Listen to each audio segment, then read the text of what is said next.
Bonjour les rêveurs. Aujourd'hui, c'est pas l'heure du bilan, mais je vous avais promis une petite vidéo sur les livres que je sauverais s'il y avait un incendie chez moi. Éventuellement, parce que j'ai beau être folle, je suis pas suicidaire non plus, donc s'il y avait un incendie chez moi, je sors. Je pense pas forcément à sauver mes livres. Mon chat d'abord. Euh, Au départ, je devais en choisir 5. Puis en fait, en voulant faire la sélection sur ma jolie petite bibliothèque, bah, je me suis rendu compte que c'était un petit peu difficile. En plus, bah, en fait, il y en aura 8. 8, dont 2 que je ne peux pas vous présenter physiquement, puisqu'il y en a un, c'est un livre numérique, et que l'autre, bah, je l'ai prêté. J'aime bien prêter mes livres, surtout quand ils me plaisent. Donc, avant que je ne m'en mêle encore plus les pinceaux et que je vous fasse encore un roman auditif, je vais vous les présenter. Alors, le premier, c'est Les Trois Mousquetaires. Vous m'avez déjà tous entendu en parler sur la page, dans les concours et choses comme ça. C'est vraiment mon classique préféré. Je rigole dedans, je suis amoureuse de D'Artagnan, il faut le dire. Athos un petit peu aussi. Il me fait rire, je vois pas passer les pages. C'est vraiment un classique, mais pour moi qui reste avec une plume moderne et qui se lit très très facilement. C'est un des premiers classiques que j'ai lu et j'ai eu aucun mal à le lire. Ce qui m'a beaucoup étonnée parce que je craignais justement ça. C'était ma prof de français qui m'avait dit aussi ah, essaye, y a pas de problème. Puis évidemment, toute ma famille me l'a conseillé après, puis ça.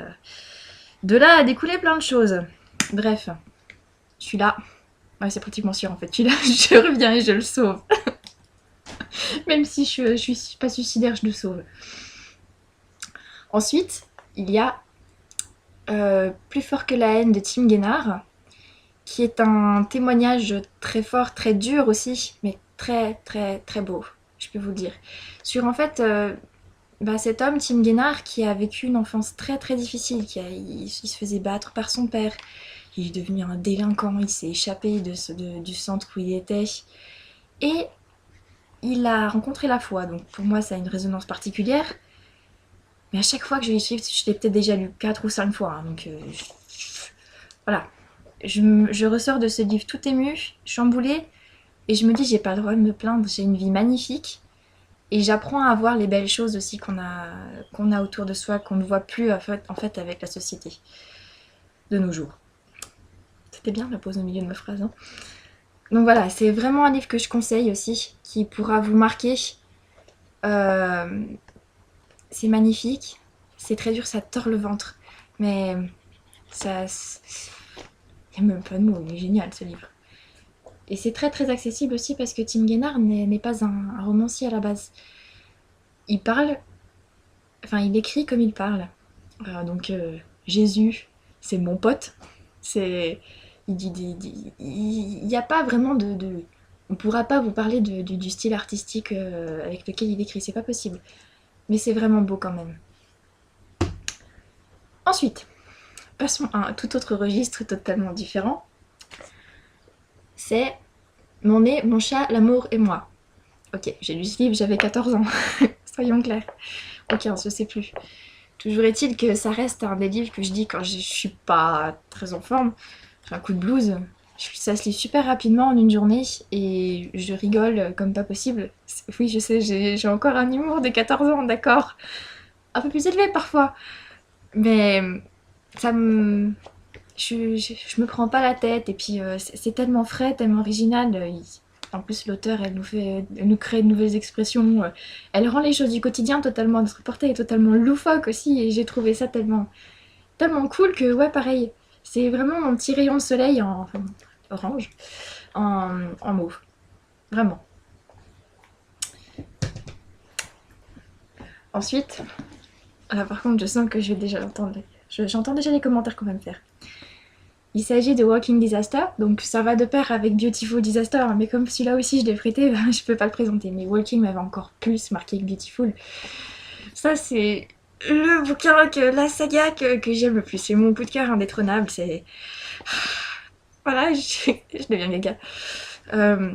C'est vraiment l'histoire d'amour qui m'a le plus marqué. Je sais, bon, je l'ai lu en anglais. Je trouve ça encore mieux.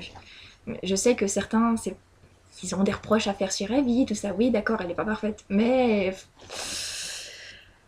il y a tellement de choses que J'ai trouvé tellement de qualité, j'ai été tellement emportée que même maintenant quand je regarde ce livre, j'ai un sourire complètement niais sur la tronche. J'en ai besoin, je vais pas l'ouvrir parce que si je l'ouvre, je vais me mettre à lire devant vous là et ça va pas le faire. Mais là aussi, je suis tombée amoureuse de Travis et je l'ai trouvé vraiment. J'ai vraiment trouvé ça magnifique. C'est dur, ça vous prend aux tripes, enfin voilà.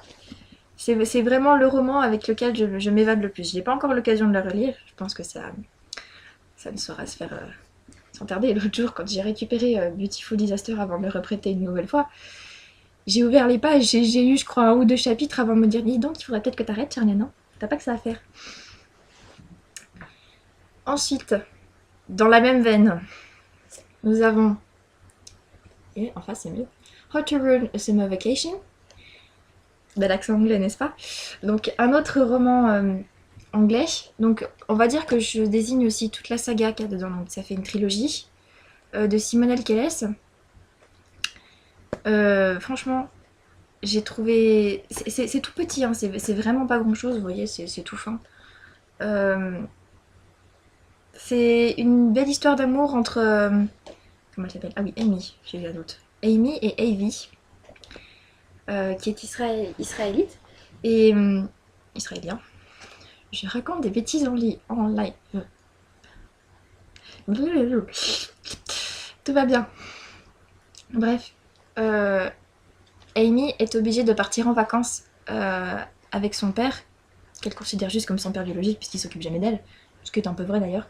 Et justement, celui-ci décide de renouer des liens avec sa fille et il l'emmène dans sa famille en Israël. Donc ce sont tous des juifs, tout ça. Elle va faire la connaissance de sa grand-mère, de ses oncles et Davy. Oh, il est trop bien ce roman. Je le trouve vraiment génial parce que l'histoire d'amour est chou, vraiment très, enfin, elle est pas chou, elle est vraiment très belle aussi. Elle évolue tout au long du livre, des tomes, et elle est comique aussi. Amy, elle est un peu stupide des fois, hein. Puis Séville, il a pas du tout un carrière de cochon non plus, donc ça va pas du tout bien ensemble. Puis le papa d'Amy, il est un peu, il joue les papas surprotecteurs alors qu'il a jamais été présent pour sa fille, donc c'est juste hyper comique. Et à part ça, il y a aussi toute la culture juive qui est développée. Je trouve qu'on en parle parfois pas assez de ce genre de choses. Et pour moi, ça a été vraiment une belle découverte. Bref, je passe vraiment de bons moments avec ce bouquin quand je le lis. Moment de détente. Enfin voilà. Ensuite, il y a Complètement cramé. Je pense que certains le connaissent déjà aussi. Gilles Le Gardinier est pour moi un auteur qui il est fantastique. J'ai beaucoup aimé Demain j'arrête aussi, puis et Soudain tout change. Mais Complètement cramé, c'est vraiment le bouquin, pour moi, des trois, qui vaut le détour. Franchement, euh, déjà que ça soit l'histoire d'un vieux, entre guillemets, d'un homme plus âgé que d'un jeune ou bien de quelqu'un de 40 ans, ça m'a énormément plu. Et ces petites batailles entre le français et l'anglais, enfin, toutes ces petites choses-là, je n'ai pas arrêté de rire pendant le livre régulièrement.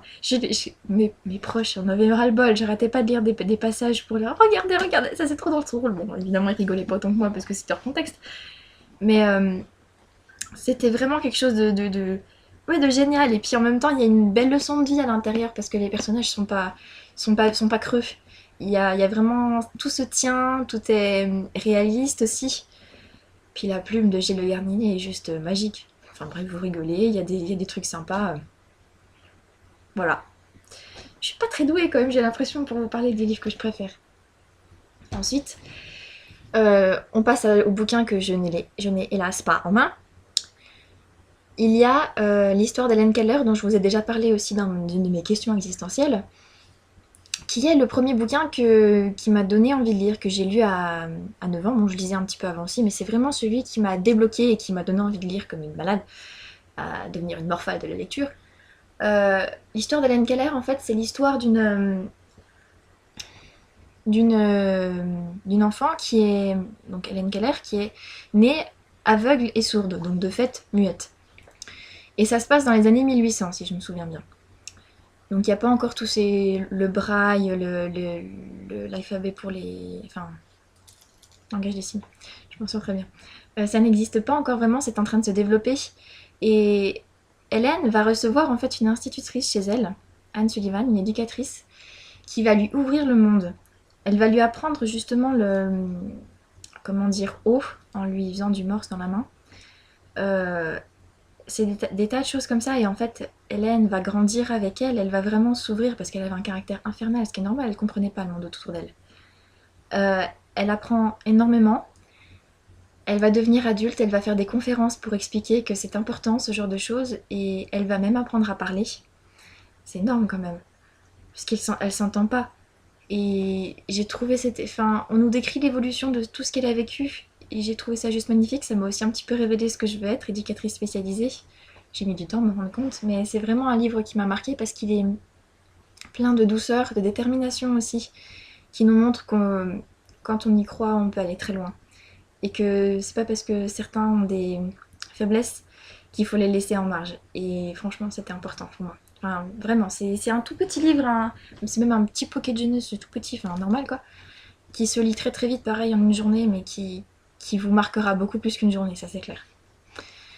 Et enfin, le dernier, c'était, enfin, il fallait que j'en parle, c'est Animae. Et donc le premier, je vous parlerai du premier tome, mais c'est aussi, c'est la saga aussi. Bon, il me manque le dernier, je veux finir la saga.